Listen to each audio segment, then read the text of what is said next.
Hi, everybody. Welcome to the Starting a Counseling Practice podcast. Today, I'm here with Latasha Teamer, sharing her story of private practice success.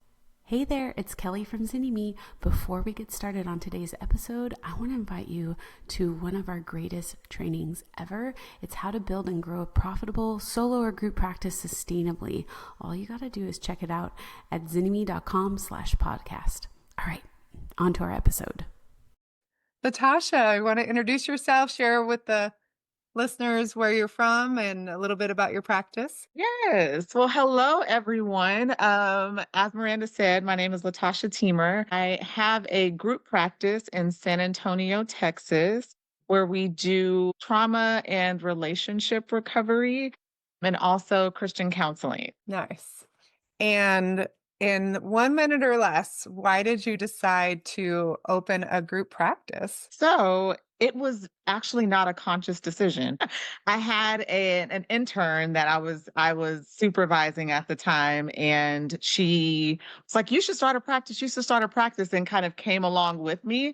And so it just kind of morphed into this thing of being a group practice and grew from there. And so it really was not a conscious decision, but one that I'm happy that we have grown to what we have become. Tell us about like a little snapshot. How many employees do you have working for you? Like, what is like, how many people do you serve per week? Like, tell us a little bit more. Yeah, so on staff, we do have 4 licensed clinicians, and we also offer master's level interns the opportunity to get their hours at our site. And so currently we have 2 of those as well. And we have a client care coordinator. And so on average, I would say as a group, we service maybe about 1 to 150 clients per week. Nice. Okay, so here's this question that I have for you. In this moment, when you just like drop into yourself and you think about that this thing that you created that you kind of in some ways like already said, like, oh, it just sort of happened, that it's touching 150 different people per week. How does that feel for you? It feels a bit surreal.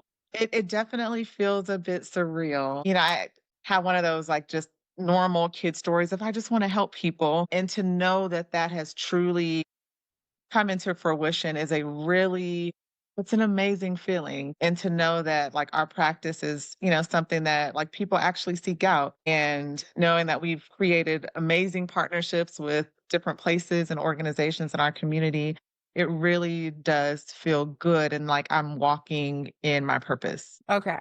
So right now you're in this place, things are flowing, walking in your purpose. Let's go backwards. Let's go back to the beginning, right? When did you decide like, yes, I'm going to become a therapist. I'm going to get licensed in some way so I can do therapy. So I was teaching, and as a teacher, you are a therapist with your kiddos in the classroom. And um, I knew I always wanted to counsel, but I would say early on, I didn't think that I had the discipline to really like go through school and all of the hours and stuff like that. And so I was teaching for a while, and I had originally thought that I was going to go into school counseling because that's generally the pathway that people go in.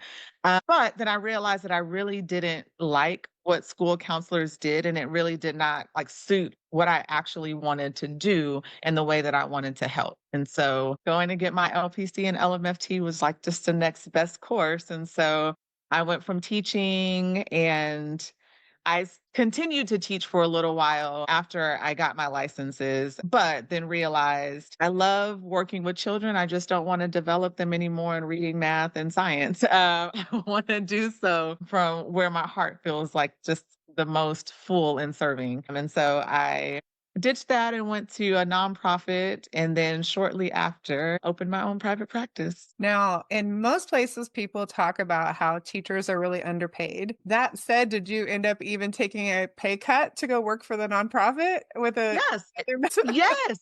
And so that was one of the major reasons why I continued to teach, because during my master's program, we had a beautiful baby boy, and then shortly after, I had a beautiful daughter, and so as my family was growing, I was looking at then getting paid less, but also working more days, and so it didn't make sense, and so it made sense to continue to teach for a little while because I took a significant pay cut going to the nonprofit. Yeah. It's such an interesting space, right? And I saw this actual conversation on TikTok the other day, and somebody was saying, like, that idea that, like, therapists are doing private pay or they're trying to figure out how to make sure that they have a sustainable income. And the person was like, "Well, you don't care about teachers then, do you?" And they're like, "Wait, what? No." Like, this is nothing to do with, like, teachers being underpaid. Like, I agree that teachers are underpaid, and as a business owner, I'm responsible for setting up something that's sustainable for me, and, like, this is my sustainable rate. Like, this is what's going on. Yeah, yeah, but I also think that was the hardest thing for me going into private practice of being a teacher and almost in this, like, you are expected to be selfless and almost take care of everybody's needs before your own, to go into private practice, and I was doing it at a rate that was unsustainable, and so it was kind of robbing Peter to pay Paul and going from one high area of burnout to potentially another one. Yeah. So let's talk about that. Like, how long in that space of being underpaid through the nonprofit and through starting your private practice before you realize, like, something's gotta change? Yeah, so I left teaching to go to the nonprofit, and this was, like, kind of right before COVID happened, and yeah, and so my private practice is a COVID baby, and so I had gone back to teaching that COVID year. So I stopped working at the nonprofit to go back to teaching because I felt like kids going back to school were going to need educators that truly did understand like social emotional development and really be able to just kind of work with them in that particular capacity. So during that COVID year, I was also running my private practice, and actually seeing clients for free, and so it was extremely unsustainable. We started getting credentialed with different insurance companies and stuff like that, but also understanding how many clients I would have to see to even get me to what I was making as a teacher. And so it was a hard balance to try to strike, and at the very end of kind of my go back to teaching COVID year, I had gotten really sick, and had to stop teaching because my body was like, "You're done."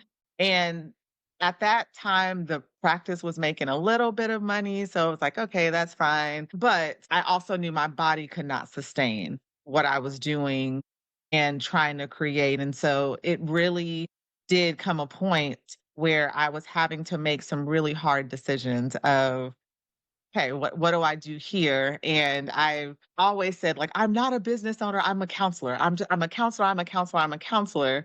I don't wanna do the business owning thing, I don't know anything about it," but had to quickly shift into, you can be both, and you can thrive at both, and you cannot continue to live in this narrative because you're only making things harder for yourself. And I did a lot of research, and that is when I found Zenny. That's how a lot of people find us. That's a true statement. But that piece, I wanna go back for a second to your body. I think this place, right, we're having this revolution, I think, in our profession in the therapy world, where we are realizing that we cannot think our way out of a lot of old patterns. We cannot think our way out of our childhood trauma. We can't think our way out of our transgenerational trauma.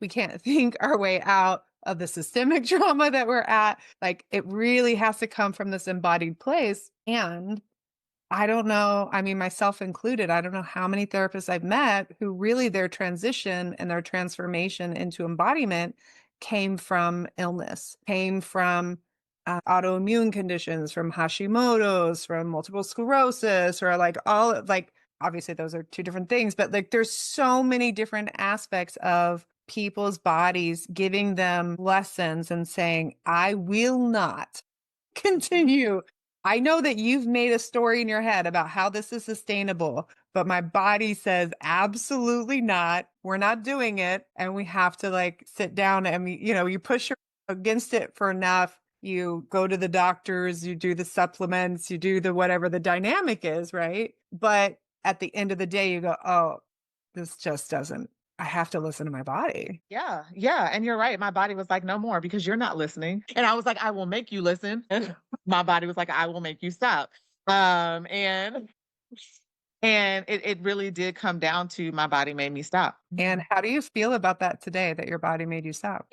I can reflectively look back on it and recognize that that was exactly what I needed. I hated it in that moment because I felt weak and I felt like, no, what do you mean I can't do this? And I can't outthink this because my intellect always served me well. Mhm. What do you mean? I can find another way through it. And so it was truly this transformation in my own life that has also been the catalyst for how I help my client because I've been in that stuck point. I've been where I can I can outthink this, or if I just sustain this a little bit longer. And so it took me to go through that season of life so that I could be the counselor that I am today.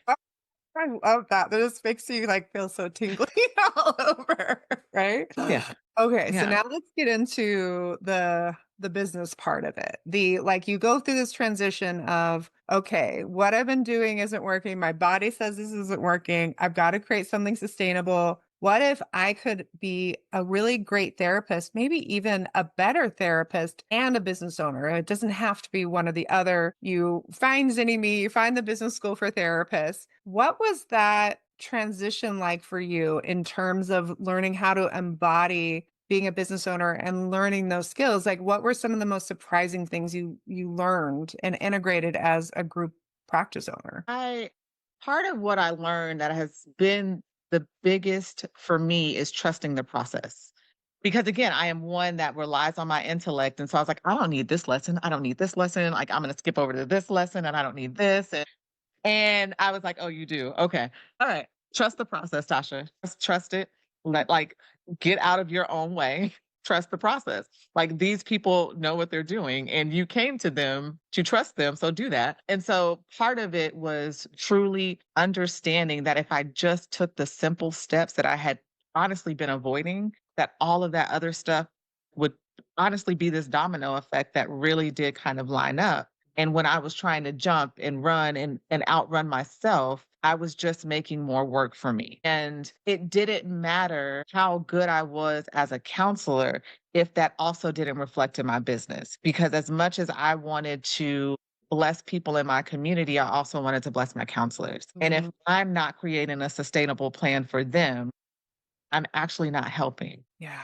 This is the thing that I think is really heartbreaking in our community, in our profession, is that a therapist will go into solo practice. They will like navigate this process and be like, oh my gosh, this is really beautiful. But wait, I'm not making a sustainable wage. Oh, let me hire someone and let me take a cut or a percentage, or I'm going to pay them, or I'm going to make some profit off of them.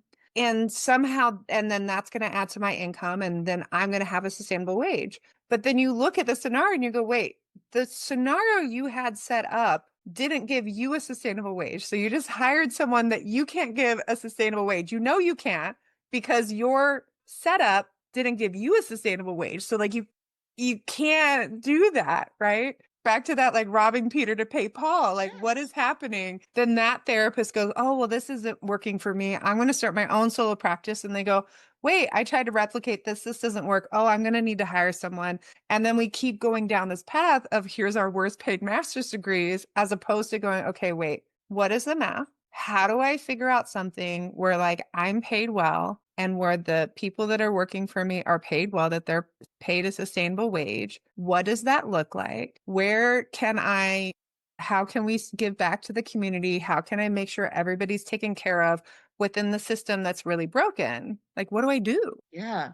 Well, and even you saying that, I think that was one of the other big things that I learned throughout this process is that like I can understand money. Like I don't have to keep running from it. And that was the biggest thing for me as a business owner is like I have to know all of the numbers and all of the things. And that in and of itself seemed extremely overwhelming. And I recognized through doing a lot of the lessons and in TAP that I had money trauma. And I was like, oh, that explains a lot of things.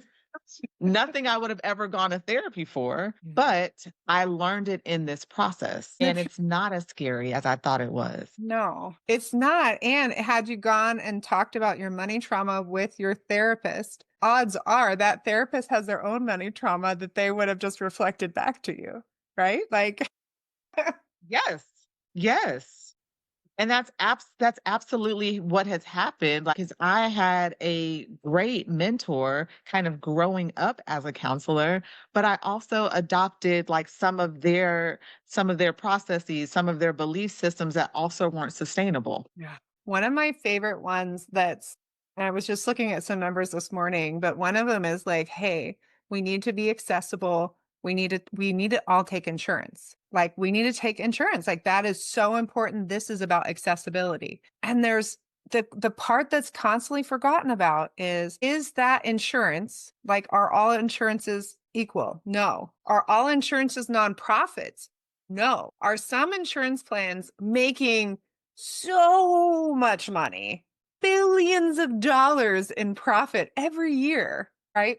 Blue Cross Blue Shield, they made $100 million in profit last year. And you go, oh, that's a lot of money, like $100 million in profit. And actually, it's not compared to the top five health insurers. Sure, the top five made $42 billion. 42, I mean, added together, 42 billion. So Right. suddenly you go 100 million. I mean, that seems like appropriate for all the work that you do. You can profit 100 million, put some money in the savings. Like, I understand you have a big budget, but like suddenly that makes sense. And you go, wait, 42 billion. So 42, 100, 42,000 millions. Yeah. Yeah. What is Yeah. happening? It's so, We have caseloads of these and stuff just trying to make a sustainable living again, and just a sustainable living, not necessarily like we're living this lush, lavish life. no, I mean, even I've seen therapists that are doing like full insurance practices, 30 to 40 clients a week, that their houses are getting foreclosed on and that they are income-based repayment for their student loans. Like they can't even pay back their student loans. And so there's just this like interesting place, right? In this broken system. And then when you get into the group practice, it is a lot when you start to get in the numbers where it's suddenly not just, okay, here's expenses, and then we have taxes, and here's your fee, but you have, well, here's your payroll taxes and payroll, and here's when you're getting paid versus here's when you're doing the actual like salary, and your bookkeeping suddenly costs way more, or it takes more time, whatever those pieces are. And then the fires that come out and the liability and making sure everyone's getting their progress notes done so that you're not the person holding the bag if something happens. Like there's just so many pieces that are a part of that, right? What is your, like, as people are listening to you and maybe getting even a little bit inspired from you, what do you think is a piece of advice that you don't hear often between group practice owners that you would love to share with people listening today?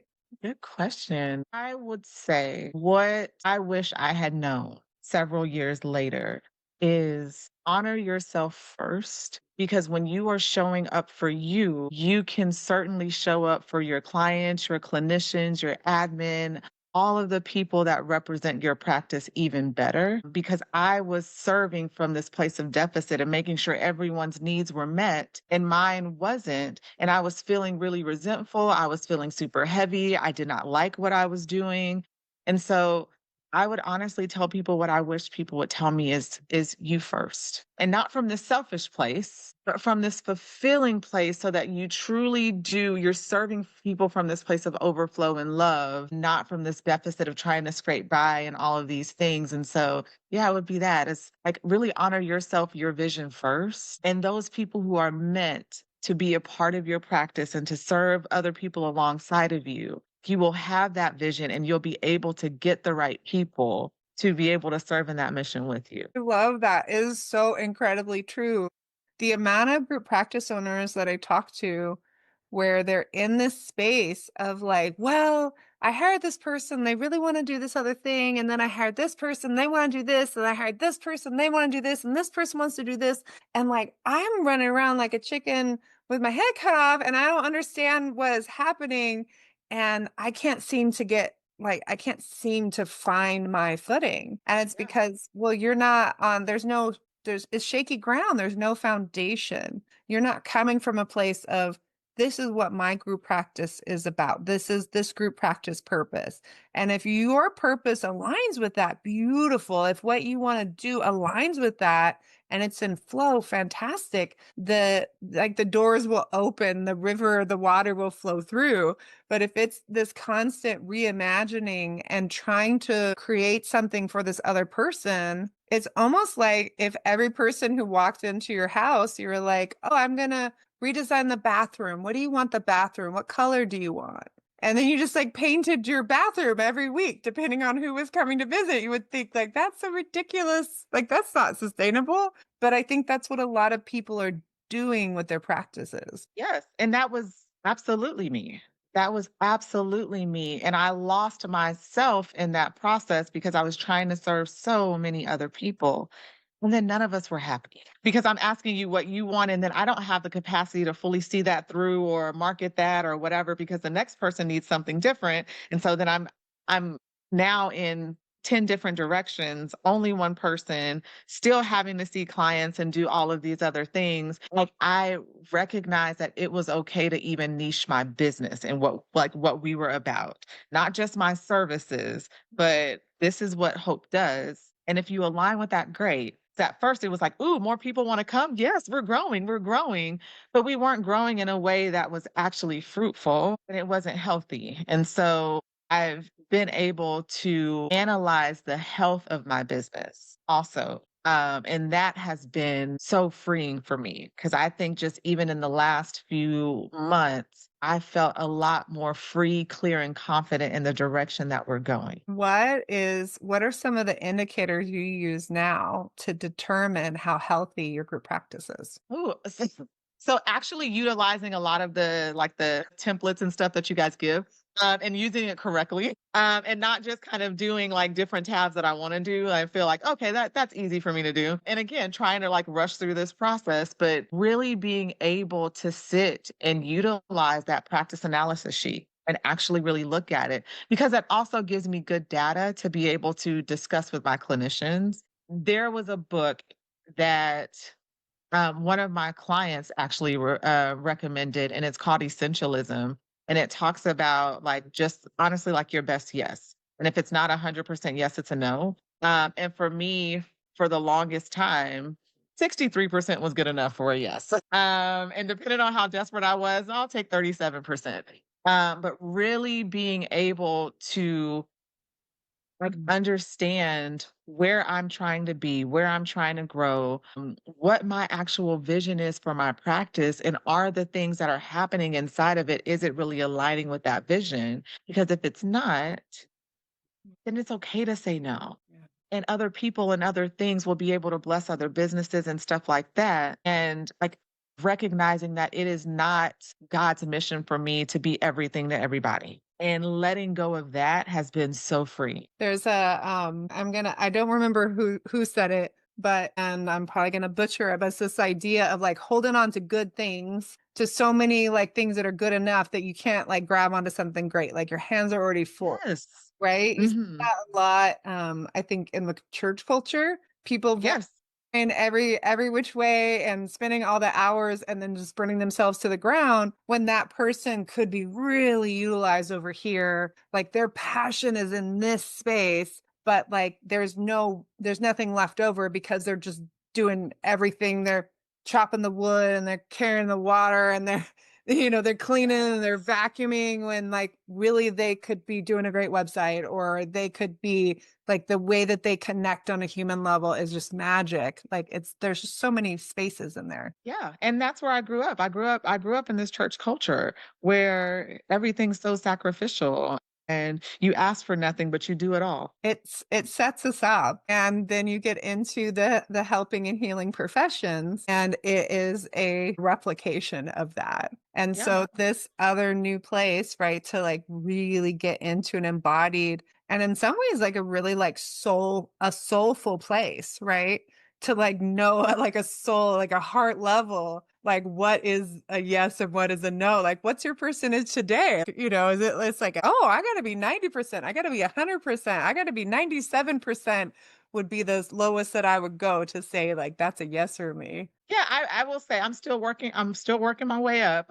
But I will definitely say it is more in the 90s now, and I am doing it from my own place of wellness, of truly being able to say, like, really, how does that sit with me and my values, where I want to take this, how I even show up for my family after doing this hard work. And so part of that is I'm being more intentional about loving me so that I can show up well for my family too, because they were the ones that were getting the brunt of exhausted Latasha. And so I would say from even from their perspective, they notice a difference in probably the higher me being like, no, and understanding that no can be a complete sentence. Absolutely. Well, I absolutely love this conversation. Thank you so much for being here today. Do you want to share your URL in case anybody wants to go and check out what you're doing over at Hope? Yes, yes, yes, yes. Please, please, please visit our website. It is www.seekhope.net. Fantastic. Oh, all right, y'all. If you need some support, we got you. Come and check us out over at zinnyme.com and check out our next business school for therapists. It's pretty magical. I hope you loved today's episode. If you're a therapist who's tired of those long hours, low pay, and constantly battling burnout, don't forget our free video training designed just for you on how to build and grow a sustainable, profitable solo or group practice. Head over to zinnyme.com/podcast to check it out today. Until next time.